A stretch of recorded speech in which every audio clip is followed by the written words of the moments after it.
Hey, welcome to the Overshare Pamphlet. My name is Rob, and I'm the host of this one-man show coming to you every Monday, 6 a.m. UK time. Today, we have a whirlwind of topics, I guess, to talk about. I think a lot has happened in terms of big pop culture moments, and I think it's important, I guess, that as your local pop culture yapper, at least, I cover all these stories. I think I should do that. So let's start off first with music. There's been quite a lot happening. The Olivia Rodrigo third album basically seems to be approaching quite soon.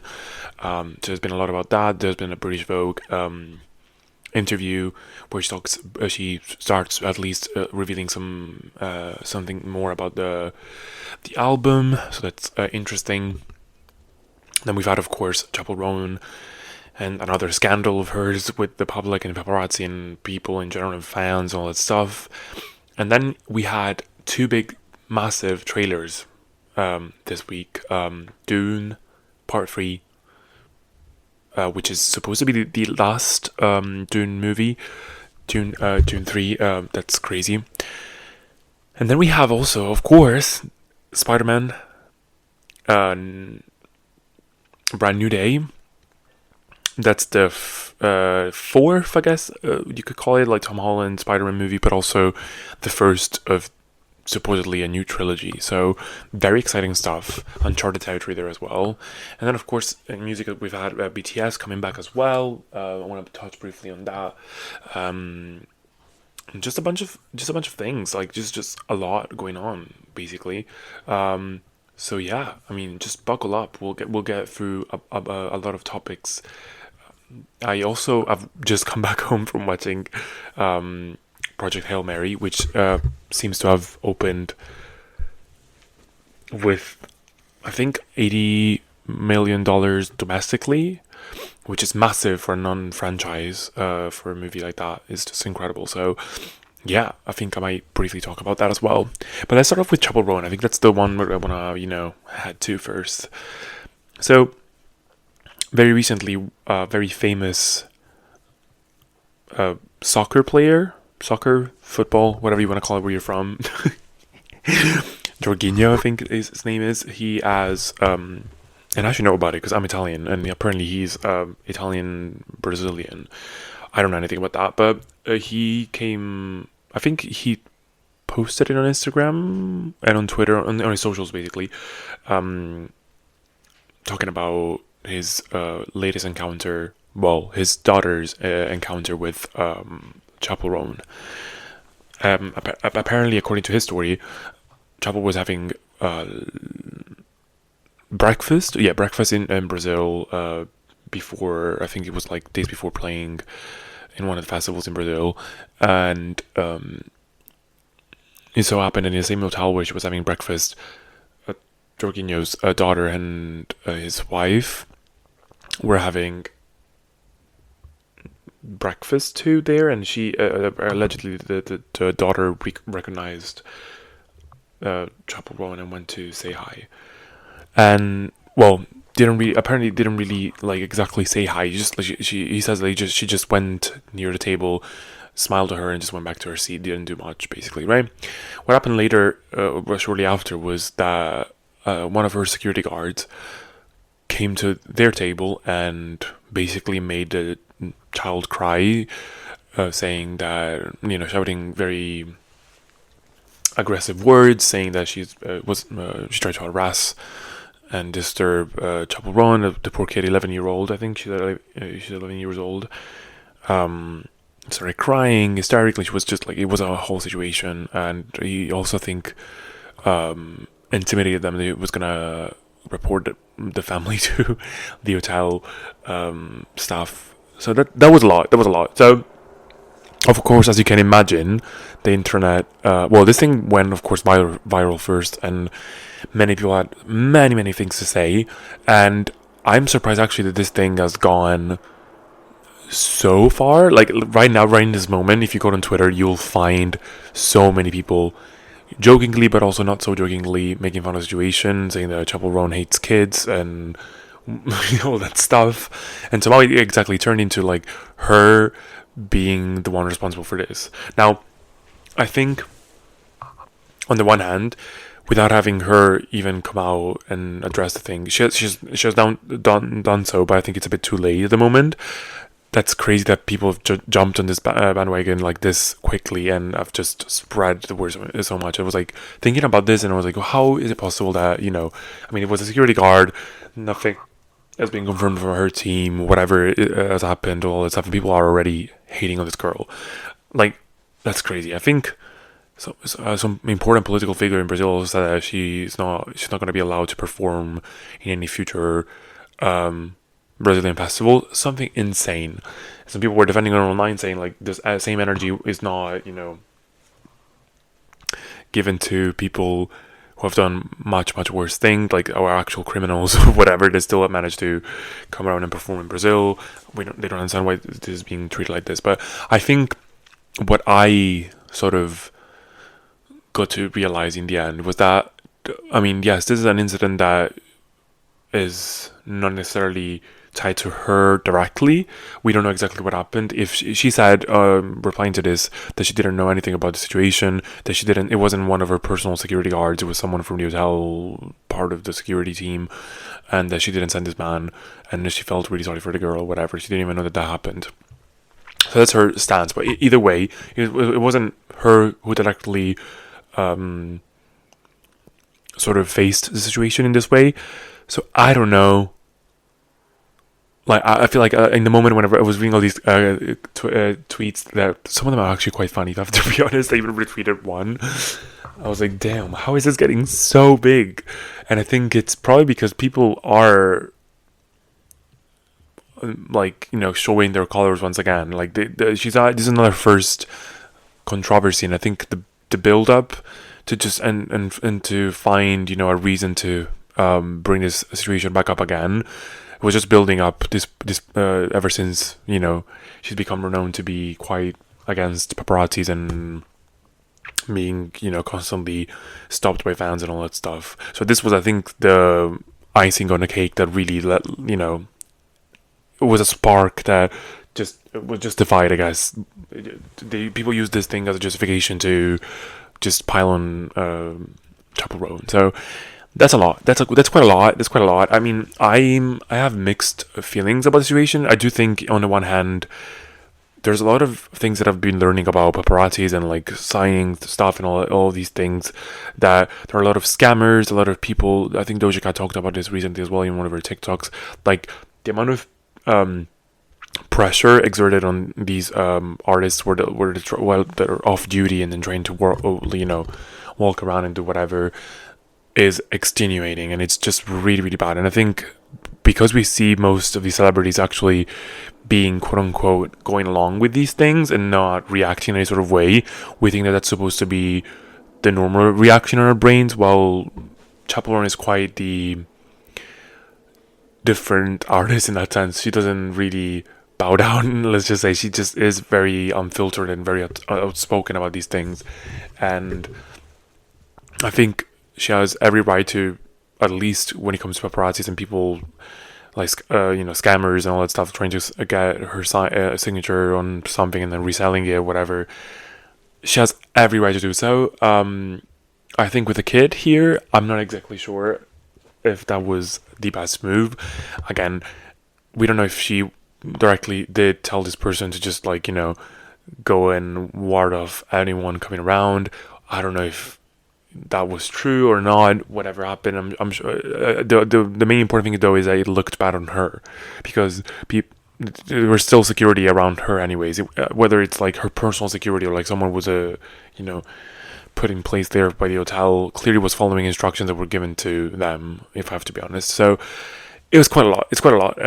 So, and I do think people in the greater scheme of things in general, despite some people still feeling bad for her, and for celebrities in general, I think celebrity culture is still extremely toxic, and people still think that they're owed certain things from celebrities, which is ridiculous to me. I mean, really bad. If you've watched the latest episode of Love Story as well, the Ryan Murphy show, it's this all over again. Like the paparazzi are just, the culture is just so toxic. It's just ridiculous. So yeah, I do think things could have been dealt with slightly differently if possible.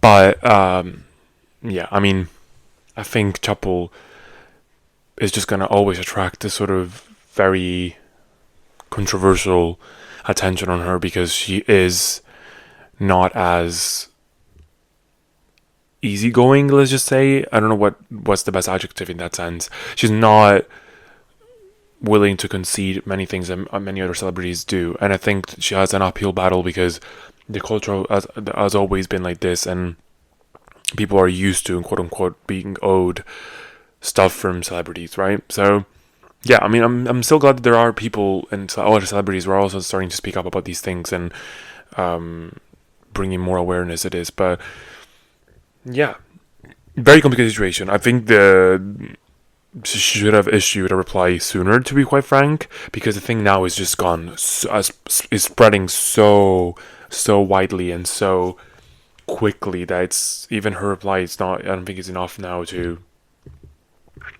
just do some damage control. It's not enough for that. So we'll see what happens. Anyways, so yeah, let's hope that I think she just needs to let go off the radar for a bit, and everything will be fine, hopefully. Yeah, just yikes. Anyways, let's move on to Olivia Rodrigo and her third studio album coming out soon. We don't know when exactly. I'm sensing a summer release, for sure. I'm sensing that. I'm hoping for that. I don't want to wait until October for this bloody album. I mean, the rollout is happening at the moment. Like, they've started teasing it on the infamous LA wall that's being repainted. Has been repainted for so many bloody times that it's transitioned from purple to pink to baby pink, I think.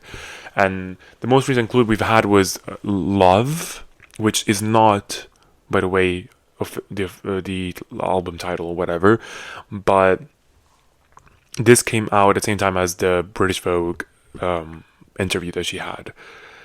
And this interview was initially, she was interviewed for this back in this past winter, so it's been quite a bit, but it is, about that. And in that interview, it goes hand in hand with the wall, I guess, because she talks about how at heart she's a lover girl, and the album is all about love songs, sad love songs, the way she puts it, and the anxieties and worries that are packaged with it, I guess.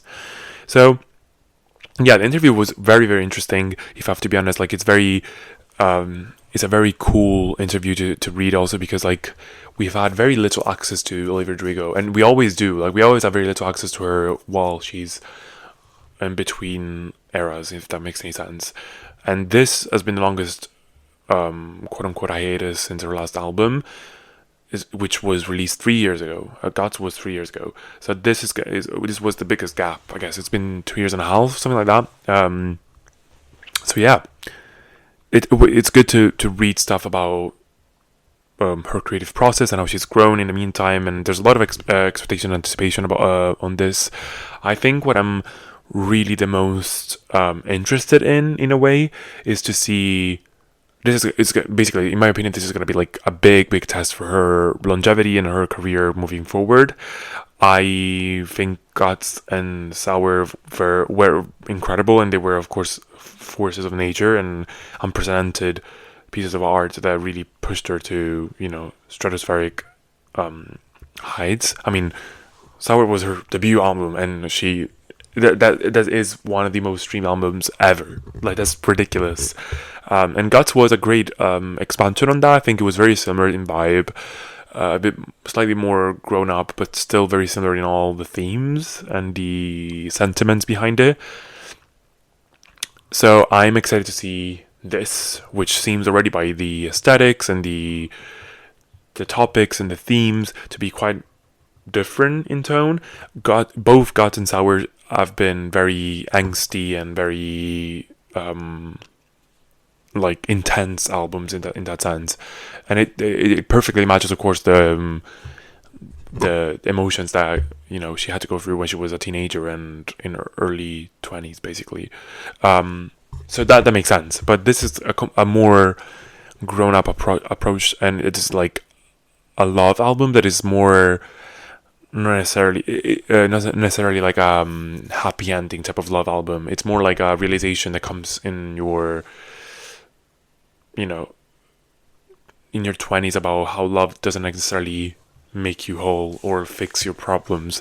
You grow up thinking that in fairy tales, and like believing in fairy tales and thinking that love will sort of fix all of your problems and your insecurities, but love is very complex. She says in this interview, it's something that doesn't really slot in and fills the void that you're feeling before. Like, you have to actually, it reveals more things about yourself. And she does talk also about how writing this album was more of a challenge for herself, because she has proved already she's a great songwriter, and she has the talent and the commercial appeal. But I think here she wanted to experiment more about a different source of inspiration, about writing songs from a joyful place, but still be real and unfiltered about it. And so she talks about how her favorite love songs are always the ones that have some form of sadness attached to it, and some form of anxiety and yearning and everything else.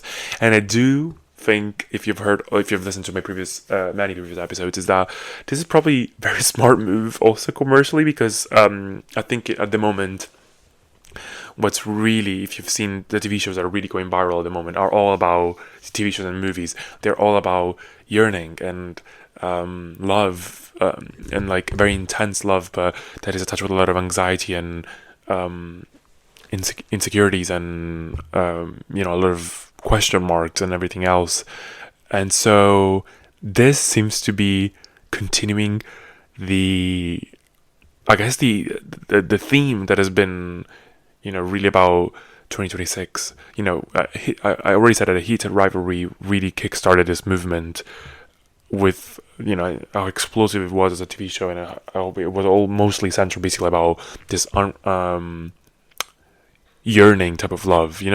Like, that has become I guess a recipe for success. And I've talked about this as well in Love Story, in my episode about that, how Love Story, the TV show, the Ryan Murphy show, is also surprisingly very similar to like Heated Rivalry in theme. And these two, of course, were filmed pretty much around the same time, so there's no way they could have, of course, influenced each other in any sort of way. But it is that. It is this theme. It seems like with the culture at the moment, it's really craving for these type of love stories that are all about no, like, fake, no fairy tales in that sense, no, dreamy types of love story, but real love stories that are actually about complex feelings and the adjacent, slightly more ugly versions of love, and also the slumps that love gives you in a way when you're separated from your lover, or like something is coming in between you, or just simply the darker sides of like what being in love with someone means in that sense. So I think, at least from that perspective, this seems to be very topical for the year, and it seems to be continuing on to this trend that we've had from ever since It Hit Rivalry hit the screens in December last year, November, something like that, and end of last year basically, and continuing on to this year with many other projects basically. So yeah, I mean, what else to say, I guess. But yeah, I guess as I was saying, like, this is going to be a big test for Olivia Rodrigo, because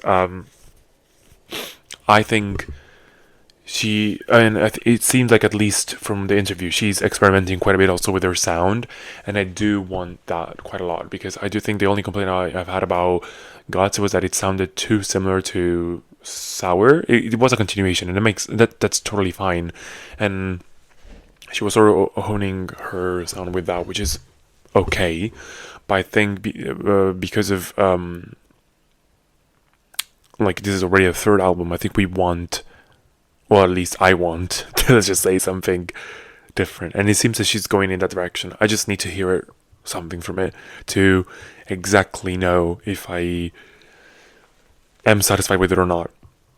And I think another big test that she has to overcome in a way is this different artistic approach that she's taken. Not different, more like, if anything, actually, it's not different. It's more like, I guess we could call it old-fashioned, pre-TikTok era, pre-endless output era, basically. Usually, pop stars usually extend their eras quite a lot and then come back after a couple of years and give us an album, which is sort of what she did here.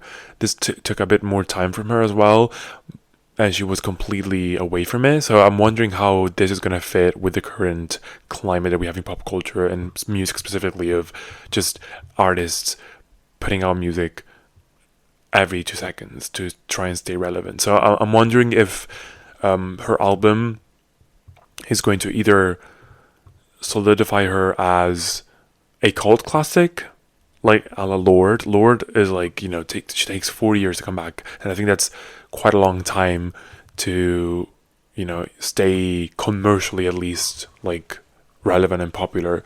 So I'm wondering whether she's gonna go in that, the outcome will be that, or it will be that she's gonna be, even going to hit even greater successes and it's gonna be going into the stratosphere of, she's going to keep on extending her legacy as a massive pop star. It's just, going to be interesting to see how that plays out, because she's, apart from Lorde and I guess Lana Del Rey, and I don't know, like Clairo, maybe, all these people who are all now basically cult classics because they're refusing to follow the new output that the industry is asking of them. She's probably the only one in the new generation, I guess, let's just say, that is choosing to do this. So I'm curious to see, like, if you see Sabrina Carpenter, she's done a new album after a year of Short and Sweet, and then Tate McRae has been putting an album every 2 seconds. The endless remixes and extended deluxes of like many albums as well from other artists.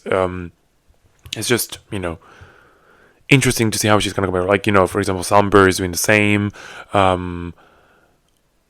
It's just like, quite a lot of new artists are pursuing that. So it's interesting to see what's gonna happen with her after she took this long break. If it's gonna pay off or not, or not necessarily pay off. I think it's gonna really define, I guess, her lane in a way. Like, if she's going to be going into the cult classic book, or if she's gonna be able to, dominate pop culture once again. We'll see. The only time will tell. And also, I think what really needs to speak is the quality of the music as well. And if it's, also still pop. I'm sure it's going to be still pop anyways, but yeah. And that's why I'm like seated in a way, because I'm like, I really want to know what this is, like how this sounds and how this is going to perform. I'm really curious about the outcome, I guess, of all this anticipation. So yeah. Now let's move on to BTS has come back with their Arirang album after a long time, because of course the members were like, away in the military and all that stuff. And I have to be honest, I'm gonna be very biased here. I'm not a big boy group follower in K-pop. I don't really think the boy groups are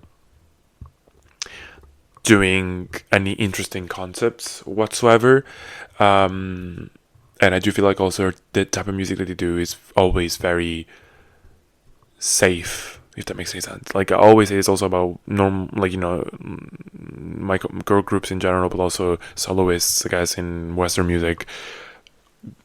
Like girl groups, I mean, it's proven in K-pop charts that they are the ones that chart like most of all. No boy groups or no male artists are able to chart. I mean, yes, they sell quite a lot of merch and everything else because the female fans love to accrue merch, but what people actually listen to, it's mostly girl groups these days, in Korea at least. Because I think they are more daring, and I think there's more variety of sounds in the girl group scene. Boy group seems to be always boxed in by certain, ideas of what a boy group sound should be, if that makes any sense.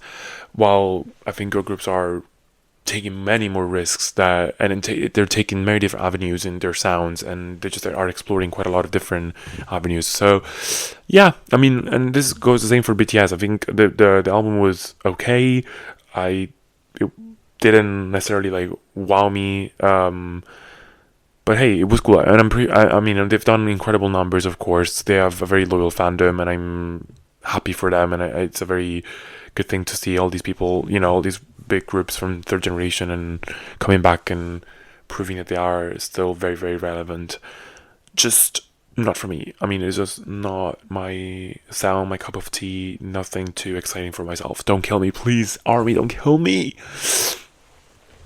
And I've seen, of course, already on Twitter, the Stan Wars happening real time, as usual. It's just like nothing new in a way, but it's just always funny to see how people literally are gunning for their faves every time someone releases an album. It's just hilarious. So, guys, just enjoy the music, please. Take it from someone who's been on Twitter since 2014. Like, this is just never gonna end. So yeah, kudos to them. Slayage. Now, let's go into the movie scene, because I think there's quite a lot that we need to talk about here as well. As I'm gonna say, like, big trailers. Dune 3 and Spider-Man Brand New Day have both released their own trailers for the movies.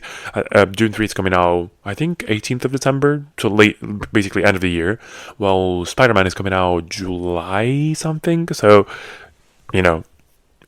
it's not that far actually for Spider-Man. But anyways, I think the Dune 3 trailer was sort of put out this early.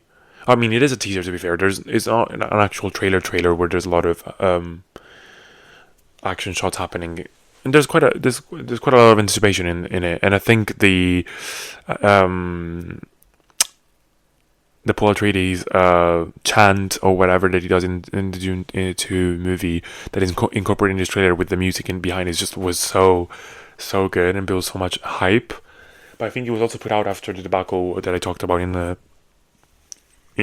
my previous episodes about Timothée Chalamet and the Oscar situation. So I think people were trying from his team were really trying to change the subject from the Oscars and from his comments about, of course, ballet and opera to just move on and take away the attention from that.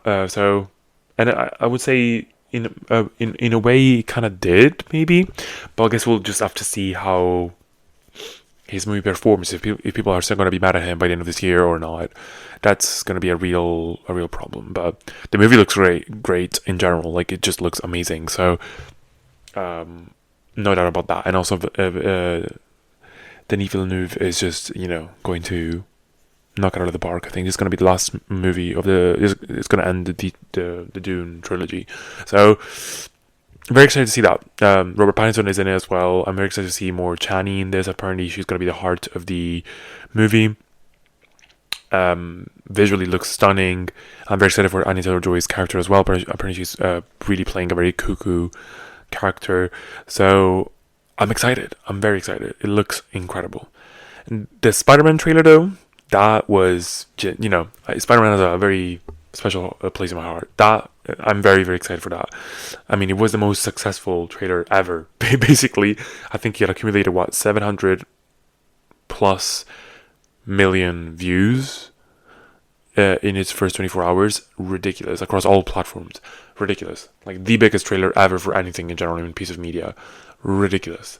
And yeah, it seems that with the new director for this new trilogy, things are moving into a more interesting space. Daniel Cretton I think he's directing this one, and he's really, really, really going for the comic bookness of it all. Like, in this trailer, there's a lot of shots that are basically taken from covers of Spider-Man comic books. Incredible stuff. And also the feeling that you're getting from this trailer already is a more grounded Spider-Man that I think it's what people have been wanting anyways. People have been saying that this trailer feels a lot like the Spider-Man is now a combination of the Andrew Garfield and the Tobey Maguire and the Tom Holland Spider-Man all in one. And I can sort of really see that, if I have to be honest. We have an apparent tease for organic webs, and then we have also the potential MJ new love interest, and of course of course, the big one, Sadie Sink. Well, she wasn't shown in the trailer. She's like her face necessarily. Parts of her body's been have been shown, but yeah, she's in it, and she's potentially the big bad in this one. There are a lot of villains in this movie. They've been shown already in the trailer as well, including Scorpio. But she seems to be.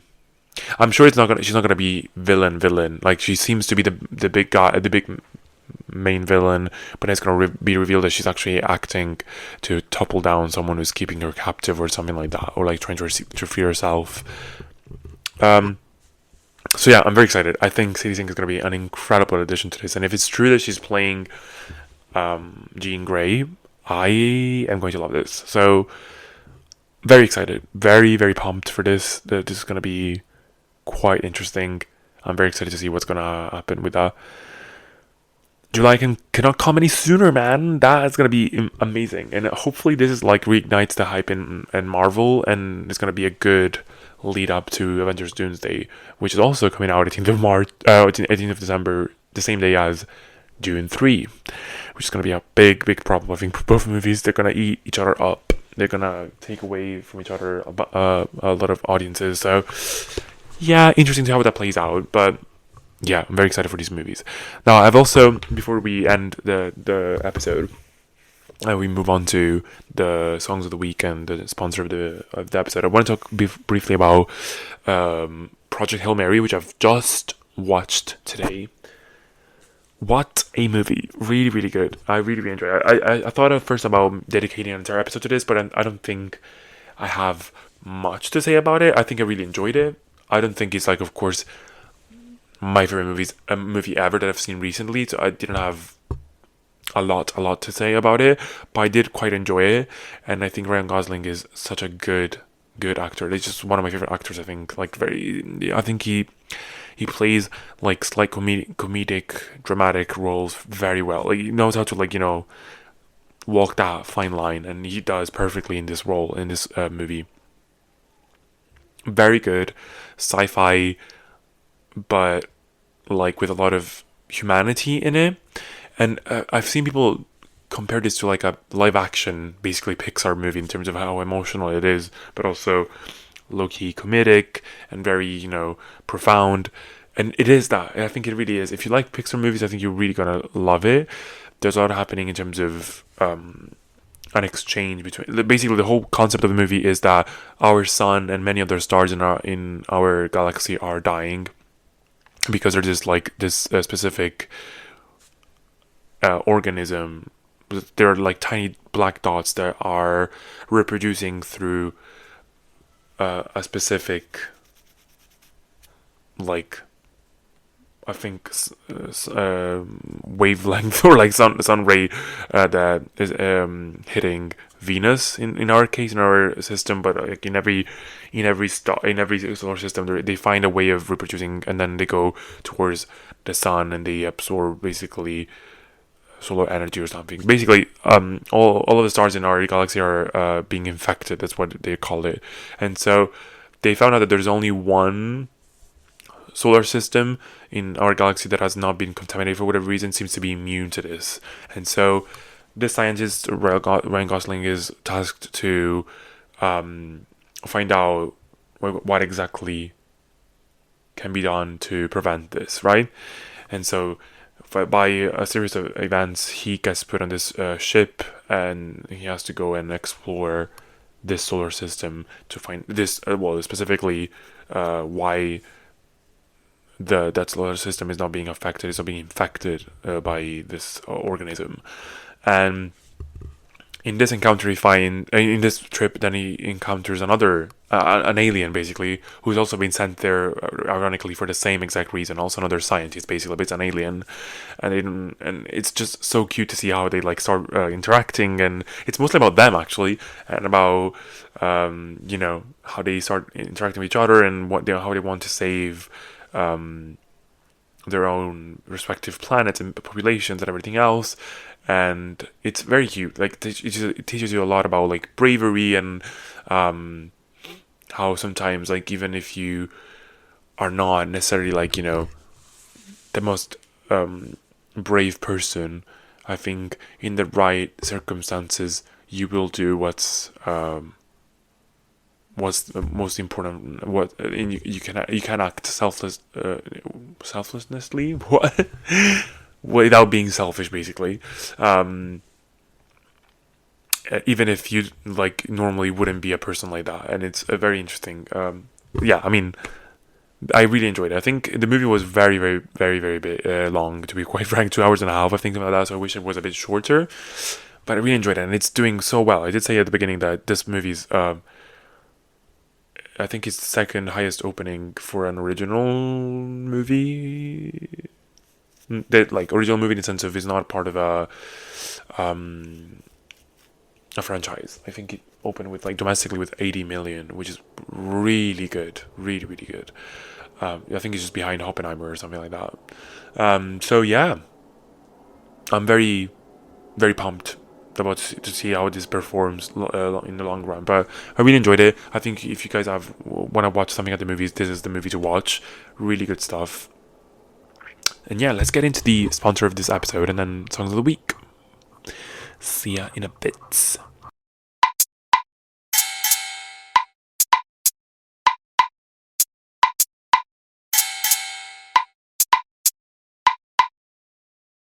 Okay, wait, before we move on to songs of the week, I want to talk about something that I've been trying to be better at lately, which is actually taking care of my body in a way that doesn't necessarily feel like a full-time job. Because I don't know about you, but the idea of perfectly balanced meals, supplements, vitamins, all together, they can be a bit overwhelming.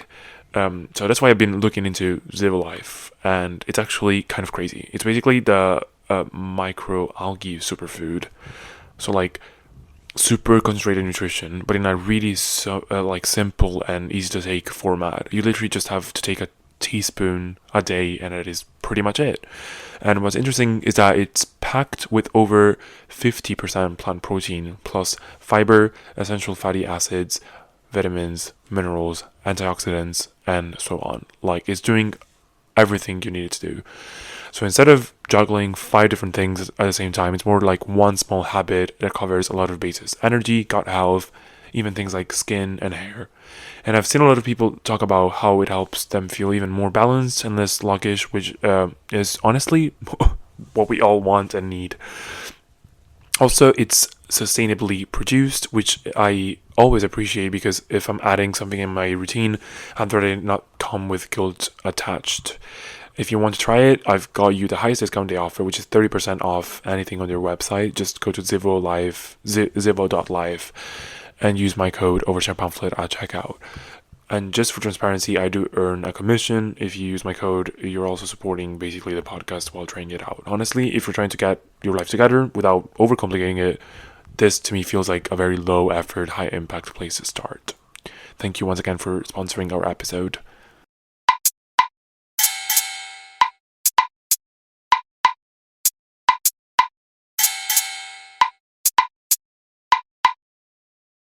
Right, we're going to finish off the episode with our songs of the week. As usual, you can find, of course, the songs in the playlist of the month that I usually put on Spotify. You just need to search on Spotify the Overshare Pamphlet Songs of the Week and March 2026. I have one playlist for each month. And today I'm adding to that playlist 4 new songs for you guys to listen to if you feel like it, of course. No obligation, guys. Like, consent always.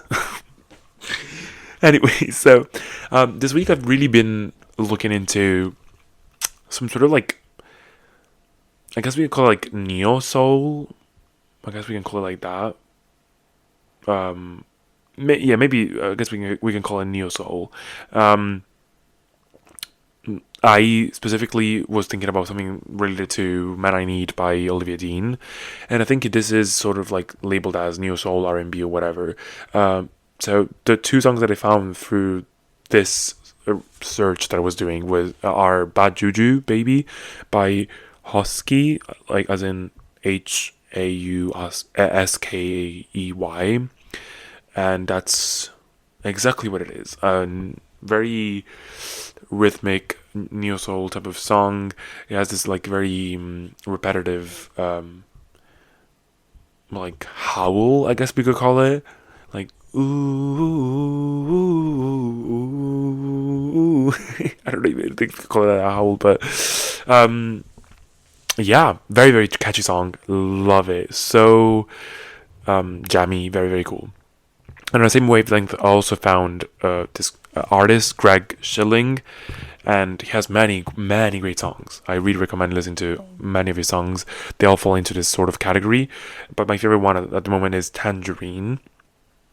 Very instrumental, like I guess jazz, soul instrumental in that sense. Very cool. Love it down. It just really feels to me like these two songs are like very good for the spring, this transitional period that we're having. Very cool. I really recommend both these songs. They're really nice. And for last, Crush by Duckworth, but like there's no O in Worth. It's Duckwrth. Crush. This sounds more like a Dominic Fike song, if I have to be honest. Like, yeah, I guess like it does sound like that, like a Dominic Fike song, if I have to be honest. It's in the same wavelength for sure. Not necessarily Baby Doll though. Like it's more like Mama's Boy, for example. Or like Three Nights or Coast to Coast, something like that. These are the vibes that I get from this song. Really, really good. Very interesting song. I really, really am enjoying still like this rhythmic sort of sound that and all these songs are bringing, if I have to be honest. It's really good to walk in the sun while listening to these. It's quite a vibe, if I have to be honest. And the weather's getting a bit warmer, so we just like, very, very good, very ideal for me. So yeah, definitely listen to these three songs. I know I said it was four. I lied. They're three. But here you go. Have a good week. Oh my gosh. Have a good week. And see you very soon, guys.